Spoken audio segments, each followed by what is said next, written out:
Muy buenos días, queridos estudiantes de grado octavo. Reciban un saludo del profe Quimbayo. A continuación les voy a hacer una breve explicación de la guía número 2. Bueno, en la guía número 2 tenemos en la primera parte, o sea en esta primera columna que ustedes pueden observar acá, un repaso muy rápido acerca de las etapas en la historia de la humanidad. Luego de ese repaso, sí iniciamos como tal con el tema que es la Edad Moderna. Este es el punto de partida o la unión con los temas que ustedes habían trabajado en grado séptimo. Por eso es importante hacer un pequeño recorderis, aún más después de este tiempo de receso.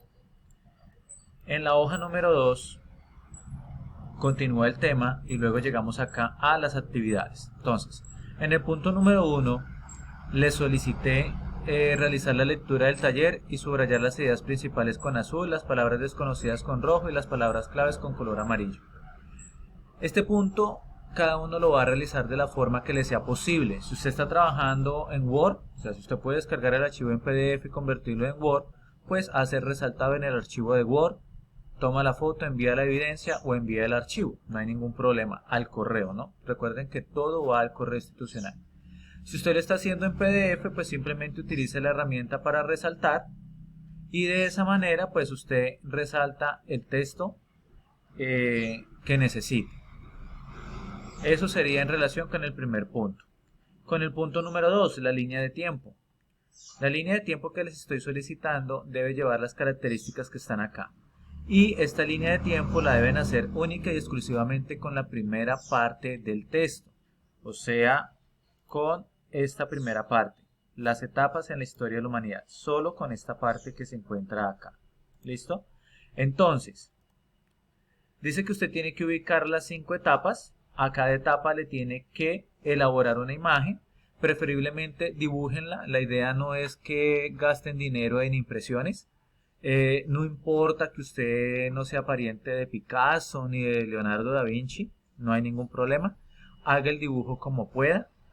Que sea relacionado con la etapa. Ejemplo, si la primera etapa es la prehistoria, pues usted no me puede colocar acá un dibujo de la revolución industrial, de la primera locomotora, no, tiene que ser acorde con el contenido de la primera etapa. Les había colocado el ejemplo de la segunda etapa. Entonces, por cada etapa, ¿qué van a hacer? Primero, colocan una imagen de acuerdo al contenido. Cada etapa tiene un hecho histórico de inicio y un hecho histórico de fin. Obviamente el hecho histórico con el que finaliza cada etapa es el inicio de la etapa siguiente. En la parte de abajo ustedes colocan las características más importantes de esa etapa. Dependiendo del contenido del texto, no tienen que ir a buscar nada en internet.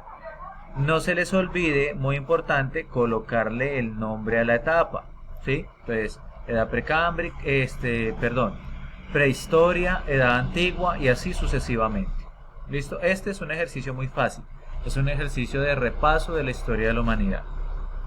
En relación con el punto número 3, son preguntas de comprensión de lectura. Eso quiere decir que usted no tiene que ir a buscar absolutamente nada en internet. Las preguntas se contestan leyendo y analizando el texto. Vamos a tomar un ejemplo de la primera pregunta.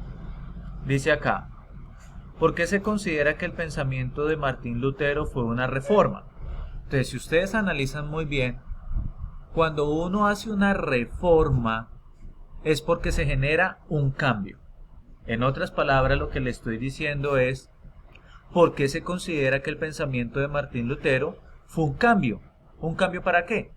Bueno, un cambio para la doctrina cristiana, en este caso, en la Iglesia Católica. Y como no fue aceptada, pues obviamente de ahí se desligan las religiones que posteriormente manejarían también el cristianismo, pero totalmente aparte de la Iglesia Católica. Cada una de las preguntas está muy explícita, muchachos. Aquí, por lo menos en la número 2, ¿por qué se llamó a la transformación de la Iglesia Católica en el siglo XVI la contrarreforma? A ver, es como cuando a usted le dicen, lo acusan de algo y usted emite una respuesta. O la parte acusada en un juicio. Cuando se defiende, entonces se cataloga como la contraparte, o sea, la respuesta a esa situación. Entonces lo que les estoy pidiendo es que me digan por qué la contrarreforma se considera una respuesta a la reforma protestante. La siguiente pregunta, ¿qué es el absolutismo monárquico? No tiene necesidad de volver a copiar lo mismo que están en el texto. Simplemente lean y elaboren ustedes una conclusión. Para mí el absolutismo monárquico es tan, y con sus propias palabras. Si quiere le menciona las características, si no lo hace de manera general. Lo importante es que su argumento sea coherente. Siguiente pregunta. ¿Cuál es la base del mercantilismo? Bueno, cuando le estoy preguntando cuál es la base del mercantilismo, lo que quiero que me conteste es, o lo que quiero que identifique es cuál era la esencia de ese sistema de producción, o en qué se basaba, cuál era su elemento más importante.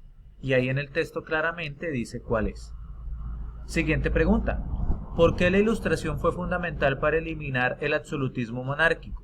Bueno, entonces para contestar esta pregunta, usted debe tener claro, primero, qué es la Ilustración. Y eso ya se trabajó, usted lo trabajó el año pasado. Sin embargo, aquí en el texto les dejé un breve párrafo de qué es la Ilustración para que ustedes lo recuerden. Y de acuerdo con la lectura de este párrafo, ustedes van a tener los argumentos suficientes para saber cómo este proceso de conocimiento, cómo este proceso de crítica a través de la razón permitió cuestionar una forma de gobierno basada en la autoridad divina. Recuerde que el absolutismo monárquico planteaba el poder absoluto del rey porque, según ellos, así lo había designado Dios. Y la Ilustración lo que hace es cuestionar todos esos elementos a través de la razón. Entonces usted ya tiene los criterios suficientes para elaborar un párrafo que sea coherente con esa pregunta. Ejercicio número 4. Realice una pirámide de 4 niveles donde ubique los siguientes aspectos básicos del absolutismo. Son 4. Entonces, si usted tiene claro acá en su cabeza qué es el absolutismo monárquico, usted sabe cuál de estos 4 elementos va en el primer lugar, cuál va en el segundo, cuál va en el tercero y cuál va en el último. Si usted como estudiante quiere agregar algunas características de cada elemento, es a su criterio personal, ¿sí? A mí lo que me interesa como docente es evidenciar que usted como estudiante tiene la capacidad de organizar los elementos del absolutismo monárquico en el orden que les corresponde. Si usted resuelve este ejercicio de forma correcta es porque usted tiene claro el concepto de absolutismo monárquico. De acuerdo con las indicaciones que les había enviado al grupo por WhatsApp, recuerden que esta actividad se debe desarrollar en hojas, cualquier tipo de hoja que tenga, oficio o carta, cuadriculada, rayada o blanca, la deben marcar con sus datos personales completos y lo mismo deben hacer con el asunto del correo. No olviden que estoy contestando los correos a medida que me van llegando del más antiguo al más reciente, pero por favor tengan en cuenta también que son demasiados correos, más o menos por guía en cada curso son un total de 420 correos, así que les pido por favor que tengan mucha paciencia. Por el momento no es más, que terminen de tener un buen día.